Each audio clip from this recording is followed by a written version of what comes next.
寄ってらっしゃい、見てらっしゃい。闇芝居の時間だ。Olá, samurais e geishas do meu canal do YouTube, beleza? Como é que vocês estão? Vocês estão de boas? Vocês estão tranquilos? E então tá tudo bem. Primeiramente, recado rápido, recado básico. Segue lá no Insta, eu faço votação para ver qual vídeo vocês querem. E entre China e Manchúria, China ganhou. Segundo recado, curte a página do canal no Face, eu faço postagens diárias, curiosidades rápidas, coisas que não dá para ficar postando aqui no canal do YouTube toda hora. E por último, mas não menos importante, eu vou deixar tanto no card quanto na descrição vídeos relacionados aí aos assuntos de hoje, como Guerra Sino-Tibetana, Wang Jingwei, Chiang Kai-shek e entre outros, beleza? E quem puder dar aquele apoio logo no início, eu agradeço.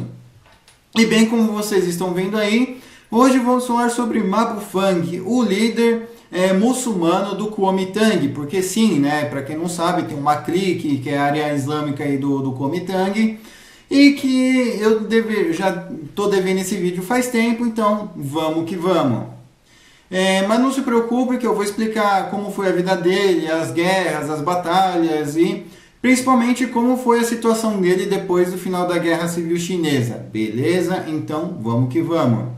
Não se sabe ao certo o dia e o mês de seu nascimento, mas sabe-se que Mabu Fang nasceu em 1903 e veio a falecer no dia 29 de julho de 1975. Mabu Fang, ele nasceu em Linxia, e ele era o irmão mais novo, né? Ele só tinha um irmão, que era o irmão mais velho, mas o irmão mais velho teve uma educação diferente da dele. O irmão mais velho teve uma educação tradicional chinesa, uma educação clássica chinesa. Já o Mabu Fang, ele teve uma educação islâmica, pois os seus pais queriam aí que ele acabasse virando um imã. E já ainda, né, quando ele era mais novo, o irmão dele aí foi servir o exército, né? Agora não se sabe se foi o Kuomintang ou se foi algum senhor da guerra local. Mas sabe-se, né, que o Mabu Fang, ele estudou aí até os seus 19 anos e depois disso ele foi servir o exército em Qinghai. E ele até que teve um bom treinamento, um bom desempenho, e o seu primeiro conflito, né, foi a Guerra das Planícies Centrais, que foi que ele estava lutando ao lado aí do Chiang Kai-shek contra o Wang Jingwei. E ele até que se saiu bem, ele estava do lado vitorioso.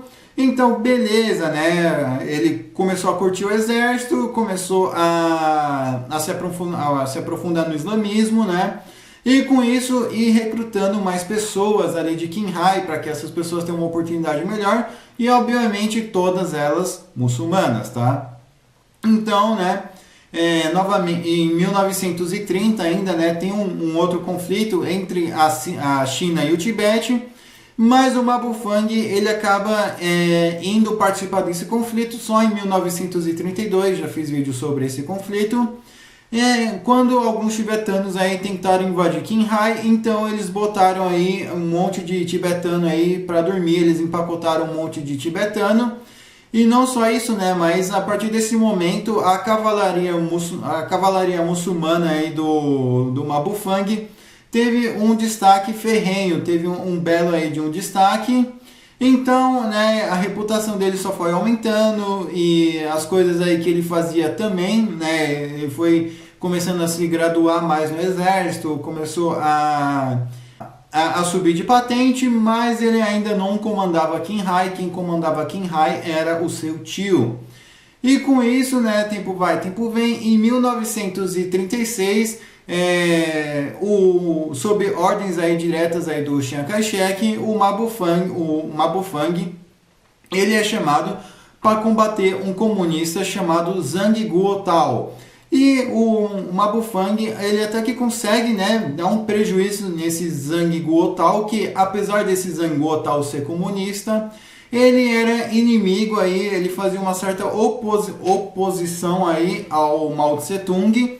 Então ele basicamente aí meio que ficou abandonado, e como nesse tempo o Kuomintang ele ainda era bem unido, né, sobrou um prejuízo aí de 28.800 baixas aí para o Zhang Guotao.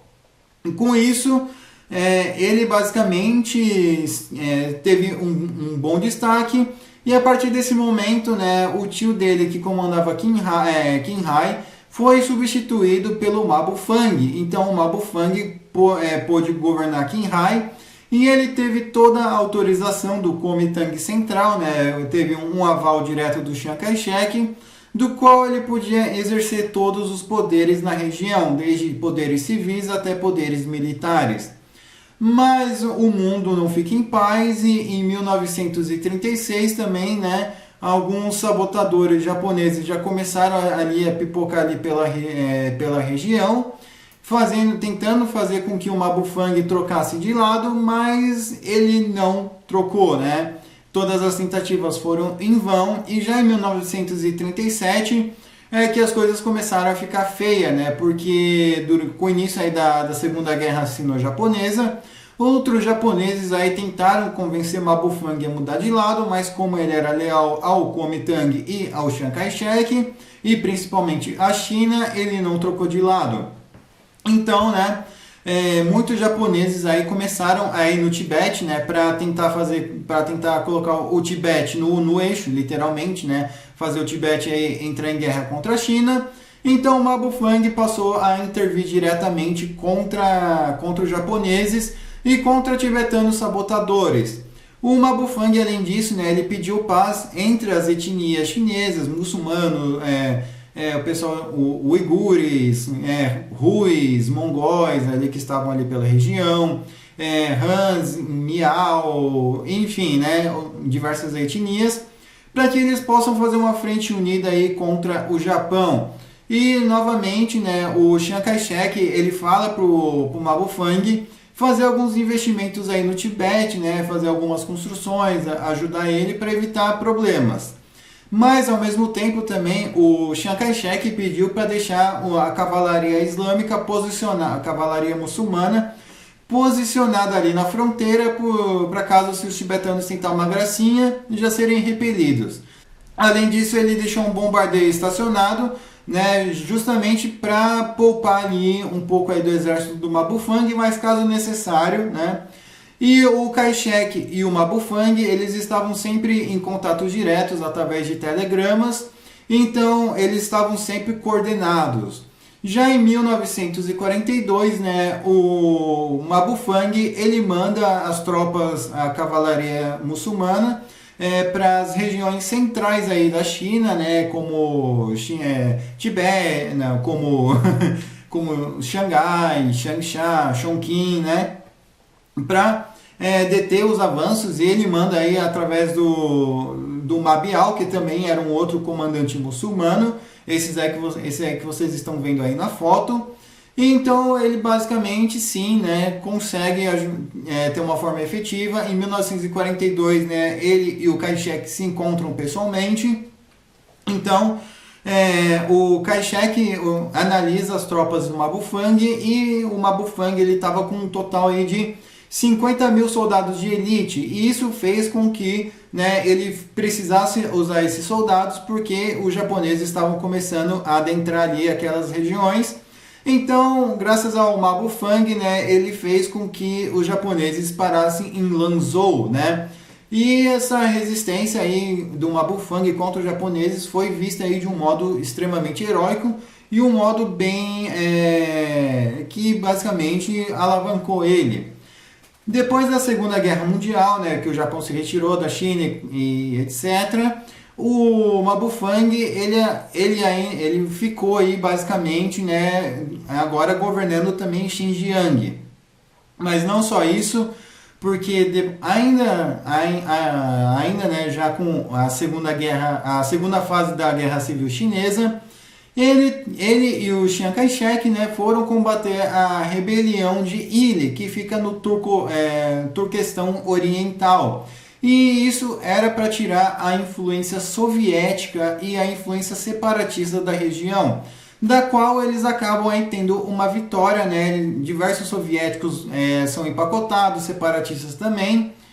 E não só isso, né, mas também ainda nos anos 40 tem a Batalha de Baitag Bogdi, que já fiz aqui no canal, que o Ma Bufang participa ativamente, né, para tirar as tropas aí da Mongólia comunista de dentro de Xinjiang. e eles até que conseguem, e beleza, né?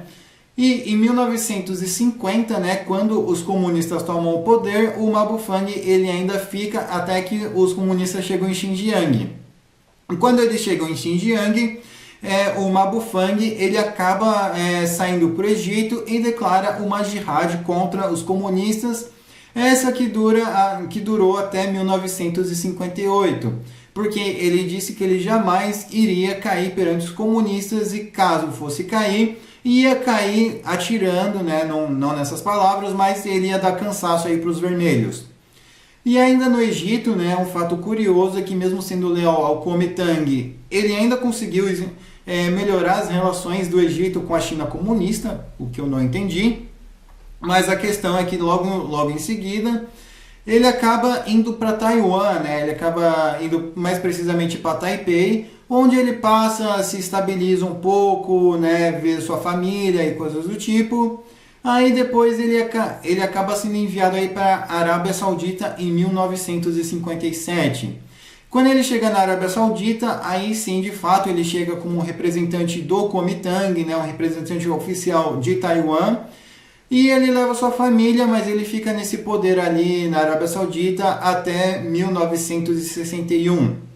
Depois disso, o cargo dele acaba expirando, mas ele acaba ganhando aí uma cidadania saudita. Então ele acaba se estabelecendo na Arábia Saudita e fica aí até o dia de sua morte, no dia 29 de julho de 1975, onde ele vem falecer de causas naturais. Mas não é porque ele ficou na Arábia Saudita que ele ficou contra o Kai-shek ou Kuomintang, muito pelo contrário, ele foi leal ao partido e ao Kai-shek até o dia de sua morte. E um outro fato curioso, né, é que a sua mansão em Xinjiang foi tomada pelos comunistas só em 1960 e hoje em dia é um museu. Aí vocês devem estar pensando, oh, que interessante, mas é um museu das coisas do Mabufang? Não, acabou virando um museu genérico ali, né? Eles fizeram de tudo para apagar a história de Mabufang. Beleza? Mas enfim, espero que vocês tenham gostado. Não se esqueça de curtir, compartilhar, se inscrever. Me siga no Insta, me siga nas minhas outras redes sociais, vão estar todas aqui na descrição. Né? Quem puder ver os vídeos estão do card na descrição, eu agradeço. Quem puder dar aquele apoio também, eu agradeço. Passe esse vídeo com um amigo seu, com uma amiga sua, ou com uma pessoa que se identifica. Curte, compartilha, se inscreve. Não se esquece de ver os vídeos, seguir e dar aquele apoio. Beleza? Falou e fui!